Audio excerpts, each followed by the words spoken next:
మీ ఇంటికి వస్తూ ఉంది, అరగంటలో డెత్ సర్టిఫికేట్ వస్తుంది, అరగంటలో క్యాస్ట్ ఇన్కమ్ సర్టిఫికేట్ వస్తూ ఉంది. ఇదొక పద్ధతిగా జగన్మోహన్ రెడ్డి గారు తీసుకెళ్లారు. మీరేదో డబ్బులు కొట్టుకోవద్దు, మీరేదో చేసిలా చంద్రబాబు నాయుడు గారు అసలు ఎక్కడ కూడా ఇటువంటి పరిపాలన ఎప్పుడు కూడా అందించలే. ఈవెన్ రాజశేఖర రెడ్డి గారు కూడా ఇటువంటి పరిపాలన జగన్మోహన్ రెడ్డి గారు చేసిన పరిపాలన అందించలేదు. ఒకటే చెప్తున్నా, ఎందుకంటే ఈ రోజున చూడండి, ప్రతి గ్రామంలో కూడా ఎల్ఈడి లైట్లు చూడండి, ప్రతి గ్రామంలో కూడా సీసీ రోడ్లు చూడండి, ప్రతి గ్రామంలో కూడా డ్రైనేజ్ వ్యవస్థ చూడండి. లక్ష్మణరావు గారు ఒక మాట వినండి. ఇప్పుడు అడిగేది క్వశ్చన్ అది కాదు. పవన్ కళ్యాణ్ గారు తీసుకున్న నిర్ణయాన్ని ఆయన ఏదో అడుగుతున్నారు క్వశ్చన్. అడగండి. గత ప్రభుత్వం క్వశ్చన్ అడుగుతున్నారు, సమాధానం చెప్పండి. సీసీ రోడ్ చెప్పగలరా? గత వైఎస్ఆర్సీ ప్రభుత్వం 5 ఏళ్లలో ఎన్ని వందల వేలు కాదు, ఎన్ని వందల కిలోమీటర్లు సీసీ రోడ్ వేసిందో చెప్పగలరా? నెంబర్ 2, ఏ సర్పంచ్ కైనా కనీసం జీతం ఇచ్చారా? నెంబర్ 3, ఎన్ఆర్జీసీ ఫండ్స్ పూర్తిగా సర్వనాశనం అయింది, ఎక్కడికి వెళ్ళింది, ఏం చేసింది? ఈ 3 కోసం సమాధానం చెప్పండి. ఎల్ఈడి ఒక్క ఎల్ఈడి కూడా మీరు వేయలే. కాబట్టి ఛాలెంజ్ చేస్తా. నేను చెప్పేదండి, నేను జగన్మోహన్ రెడ్డి గారి హయాంలో దాదాపుగా 10 నుంచి 12,000 కిలోమీటర్లు సీసీ రోడ్లు వేయడం జరిగింది.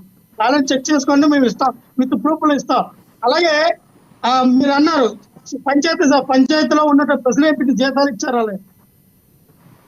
వాళ్ళకి జీతం గవర్నమెంట్ అని కాదండి, మీకు ఎప్పుడైతే పంచాయతీకి ఇవ్వాల్సినటువంటి పంచాయతీ జీతం ఏదైతే ఉందో యాజ్ యూజువల్ గా నడుస్తూ ఉంటది.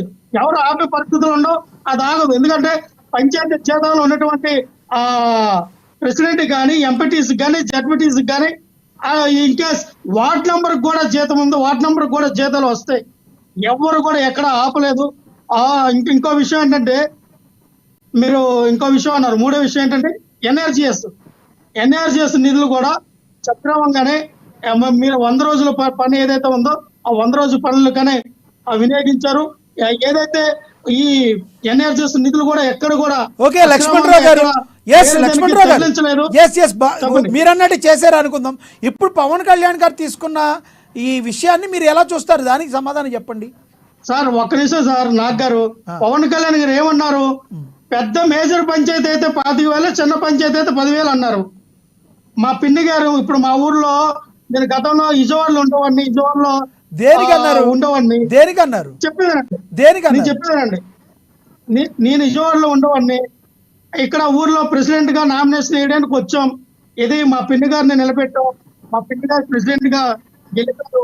ఈ ఊర్లో ప్రెసిడెంట్ మాదే, ఎంపీటీసీ మాదే, వార్డ్ మెంబర్లు కూడా 12 ఉంటే అందులో 8 కూడా మావే. ఇవన్నీ మా తెలుసు వ్యవస్థ ఎలా ఉంటుంది ఏంటనేది. మేము అనేది ఏంటంటే, నాగ్ గారు 10,000 అన్నారు, 10,000 నిధులేవి? 25,000 అన్నారు, 25,000 నిధులేవి? మీరు అక్కడ ఉన్నటువంటి పంచాయతీరాజ్ శాఖలో ఉన్నటువంటి నిధులు ఖర్చు పెట్టండి అన్నారు. ఇంతవరకు రూపాయి ఇచ్చిన దుకాణం లేదు, ఇవాళ ఖర్చు పెట్టేశాం. మన స్వాతంత్రం దినేశ్వరికి ఖర్చు పెట్టాం, రూపాయి రాలా, 1 రూపాయి రాలా. నాకు చెప్పేదేనండి. అలాగే ఇప్పుడు ఏమంటారు, మా దగ్గరికి మళ్ళీ వస్తారు, మీరు అడిగిన దానికి సమాధానం చెప్తారు కదా. ఇప్పుడు ఇంకో 2 గెస్టులు మాట్లాడాలి. లక్ష్మణరావు గారు, మీరు అడిగిన దానికి వాళ్ళు చెప్తారు సమాధానం. 1,450 కోట్ల రూపాయలు గ్రామాలకు ఇస్తానన్నారు. ఎప్పుడు ఇస్తారు, ఎప్పుడు ప్రకటిస్తారు సార్? చంద్రబాబు నాయుడు గారు మాట్లాడుకుంటే అంటే తేను పూసిన కత్తి లాంటివి అది చెప్తారు, కానీ ఏమీ జరగవు. 5 ఏళ్ళలో జరుగుతాయి అంట. మీకు అర్థమవుతుందా? 5 ఏళ్ళలో జరుగుతాయి అంటేనే అర్థమవుతుంది చంద్రబాబు నాయుడు గారు అబద్ధం ఆడడం ఎంత తెట్టో. దాంట్లో మళ్ళీ వస్తా మీ దగ్గరికి. నేను మనతోటి జనసేన నేత వీర మహిళ సుజాత కాజా గారు ఉన్నారు, ఆవిడతో మాట్లాడదాం. సుజాత గారు, గుడ్ ఈవినింగ్ అండి. వాయిస్ మ్యూట్లో ఉన్నట్టుంది చూడండి. యా సుజాత గారు చెప్పండి, వినిపిస్తుంది? ఎస్, వినబడుతుంది. పవన్ కళ్యాణ్ గారు మాట్లాడింది మీరు చూసుంటారు. పవన్ కళ్యాణ్ గారు ఇప్పుడు ఈ ఉద్దేశం చేయడానికి గల ప్రధానమైన కారణం ఏంటి? గ్రామాల మీద దృష్టి పెట్టడానికి గల కారణం ఏంటి? అండ్ లక్ష్మణరావు గారు మాట్లాడింది విన్నారు, ఎలా రియాక్ట్ అవుతారు ప్లీజ్? సార్, లక్ష్మణరావు గారు, ముందుగా మీకు అలాగే ప్యానెల్ లో ఉన్న లక్ష్మణరావు గారికి, చౌదరి గారికి, మా న్యూస్ వీక్షకులందరికీ శుభ సాయంత్రం అండి. ఆగారెడ్డి లక్ష్మణ్ గారు చెప్పాల్సిందండి. ఆ వైసీపీ వచ్చిన తర్వాతే ఆంధ్రప్రదేశ్ ప్రజలు బట్టలు కట్టుకోవడం నేర్చుకున్నారని, చదువుకోవడం నేర్చుకున్నారని, సంస్కృతి నేర్చుకున్నారని, తినడం కూడా నేర్చుకున్నారని చెప్పాల్సిందండి. అంటే మొత్తం వాళ్ళు వచ్చిన తర్వాతే గ్రామాల్లోనే పంచాయతీరాజ్ వ్యవస్థలోని మొత్తం విధులన్నీ సక్రమంగా నిర్వర్తించారని, అంతకు ముందు అసలు గ్రామాల్లో ఏది జరగలేదని, తాగునీరు కానీ, సిసి రోడ్లు కానీ, ఇంతకు ముందు మరి తెలుగుదేశం పరిపాలన కానీ, అంతకు ముందు ఉమ్మడి ఆంధ్రప్రదేశ్ ఉన్నప్పుడు కూడా మరి గ్రామాల్లో ఏది జరగనట్టు మొత్తం అంతా వైసీపీ పార్టీ వచ్చిన తర్వాతే మాత్రమే గ్రామాల్లో తాగునీరు, రోడ్లు, వివిధ సౌకర్యాలు అంతా వాళ్లే స్టార్ట్ చేసినట్టు, వాళ్లే మొదలు పెట్టినట్టు చెప్తున్నారు. చాలా విచిత్రంగా ఉంది సార్. ఇంకొక విషయం, కాగ్ చాలా స్పష్టంగా తన నివేదికలో పేర్కొందండి, వాలంటీర్ వ్యవస్థ అన్నది రాజ్యాంగ విరుద్ధం. ఇది పంచాయతీరాజ్ వ్యవస్థని, గ్రామ సచివాలయ, గ్రామ పంచాయతీ వాటిని నిర్వీర్యం చేస్తూ ఒక ప్యారలల్ గా ఈ వ్యవస్థను తీసుకొచ్చారు. ఇందులో వాళ్ళని తీసుకోవడానికి ఎటువంటి ఒక రిక్రూట్మెంట్ ప్రాసెస్ లేదు. వాళ్ళకి ఇష్టం వచ్చిన వ్యక్తుల్ని తీసుకున్నారు. అంటే మన గవర్నమెంట్ లో ఒక ఎంప్లాయీస్ ని తీసుకోవాలంటే ఒక స్టేట్ సెలక్షన్ కమిషన్ ఉంటది, వాళ్ళ ఎగ్జామ్స్ ఉంటాయి, ఒక ప్రాతిపదికన ఉంటది, ఇంటర్వ్యూలు ఉంటాయి. అవన్నీ లేకుండా వాలంటీర్ వ్యవస్థను తీసుకుని వచ్చారు. ఇది ఒక రాజ్యాంగ విరుద్ధంగా ఉన్నది ఇది అని చెప్పి కాగ్ చెప్పింది. మరి కాగ్ కంటే మరి లక్ష్మణరావు గారు తెలివైన వాళ్ళ ఏంటో అర్థం కావట్లేదు.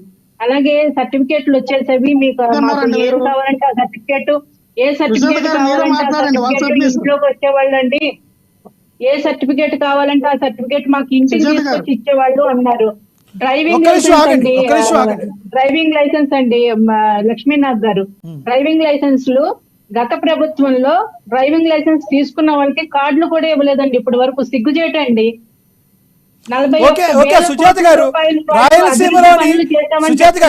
రాయలసీమలోని మైసూరు వారి పాలెంలో పవన్ కళ్యాణ్ ప్రసంగిస్తానికి గల ప్రధాన కారణం ఏంటి? పంచాయతీరాజ్ వ్యవస్థ బలోపేతానికి, అక్కడి నుంచి దిశానిర్దేశం చేయడానికి గల కారణం ఏంటి? అసలు అక్కడికి వెళ్ళడానికి కారణం ఏంటి?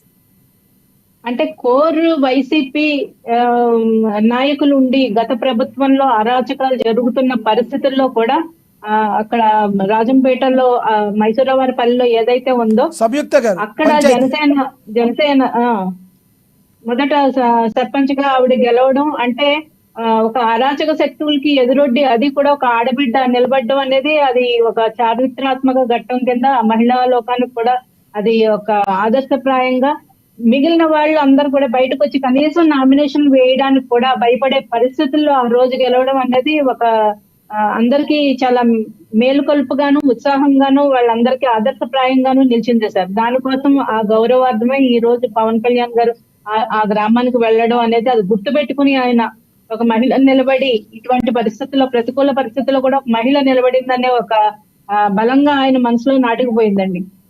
ఓకే, అంటే ఇప్పుడు రానున్న రోజుల్లో గ్రామాల్లో ఎటువంటి మౌలిక వసతులు మెజారిటీగా చేయాలని ముందు మీ ప్రభుత్వం భావిస్తుందో చెప్పండి. గ్రామాల్లో మొదటగా గత 5 ఏళ్లలో చూసాం సార్ మనం రోడ్ల పరిస్థితి ఎంత ఘోరంగా ఉందో. లక్ష్మణరావు గారు ఎన్ని వేల కిలోమీటర్లు వేసామని చెప్తున్నారు కానీ రోడ్ల గురించి మేము జనసేన ఒక క్యాంపెయిన్ చేసిందండి. అది దేశం మొత్తం మీద బాగా వైరల్ అయింది. ఏపీ రోడ్స్ సిచ్యువేషన్ అని చెప్పి ఒక క్యాంపెయిన్ చేశాము. మీరు గ్రామాల్లోనూ జిల్లాల్లోనూ అన్ని చోట్ల సార్ రాష్ట్రంలో మొత్తంగా రోడ్ల మీద మేము క్యాంపెయిన్ చేసాము. సీసీ రోడ్లనే కాదు, అన్ని రోడ్ల మీద, గ్రామాల్లో పరిస్థితుల మీద, ఇక్కడ కాలు వేస్తే అంత దూరం జారిపడే పరిస్థితులు సార్. గ్రామాల్లో రోడ్లు ఎన్ని ఫోటోలు పెట్టారు, అన్ని వేల ఫోటోలు పెట్టి క్యాంపెయిన్ చేసాం. Social media digital campaign.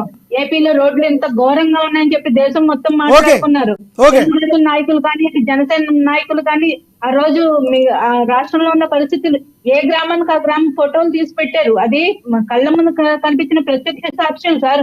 అంతెందుకు పక్క రాష్ట్రంలో కేసీఆర్ గారు రోడ్డు బాగున్నంత వరకు ఆంధ్ర రోడ్డు బాగాలేదు అంటే, ఇక మనం రోడ్డు బాగున్నంత వరకు తెలంగాణ రోడ్డు బాగైపోయింది అంటే ఆంధ్ర వచ్చిందని కామెంట్ చేస్తే కూడా మన అప్పటి ప్రభుత్వ నేతలు ఏమాత్రం స్పందించలేదు సార్, గుర్తుపెట్టుకోవాలి.